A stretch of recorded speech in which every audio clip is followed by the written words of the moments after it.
Principal, Monsieur le député de Rosemont.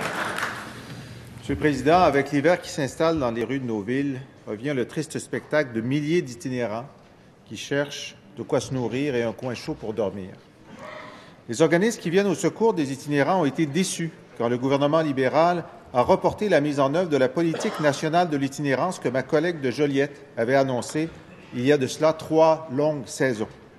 On attend aussi de savoir si la ministre chargée de ce dossier va empêcher Ottawa de nuire en cessant de financer leurs activités prioritaires, les activités des organismes. Les échos que nous avons de cette négociation sont mauvais. Ça signifierait que des milliers de personnes seules, des aînés, des jeunes, des familles même, perdraient le soutien offert par des travailleurs de rue, des sous-populaires, des refuges. La ministre a laissé passer le printemps, l'été et l'automne avant d'agir. Attend-elle qu'il fasse 40 sous zéro? Madame la ministre déléguée à la réadaptation.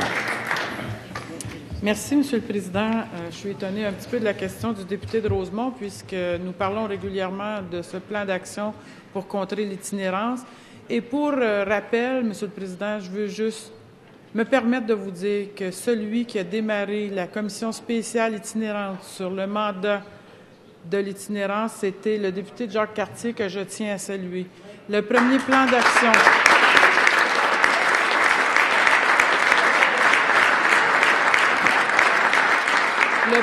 Le premier plan d'action, Monsieur le Président, qui a été déposé en cette Chambre pour travailler à contrer l'itinérance, a été déposé par l'actuelle vice-première ministre alors qu'elle occupait mon poste.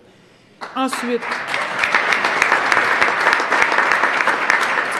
je veux vous dire que l'itinérance est une préoccupation pour nous. La députée de, je me souviens plus son comté, Joliette, a déposé une politique nationale qui était le fruit de notre travail que la députée d'Anjou a mis sur pied. Et elle l'a déposé, c'est tout à son honneur, puisqu'elle a pris les données que nous avions travaillées pour déposer sa politique. En terminant. Maintenant, j'entends déposer d'ici la fin de l'automne le plan d'action en itinérant. Première complémentaire, Monsieur le député de Rosemont.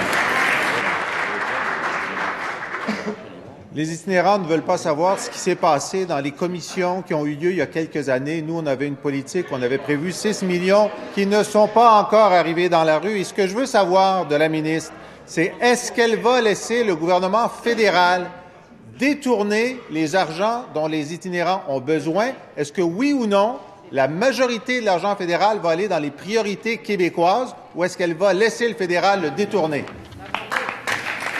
Madame la ministre déléguée à la réadaptation. Bien, Monsieur le Président, encore une fois, je vais me permettre de rassurer le député de Rosemont. Pour moi, il est clair qu'il y a des négociations en ce moment et ce que j'ai comme information de mon ministère, c'est que les négociations vont très bien. Je ne sais pas, lui, quelle oreille il a branché où, mais il n'est pas branché à la bonne place, je peux vous assurer ça.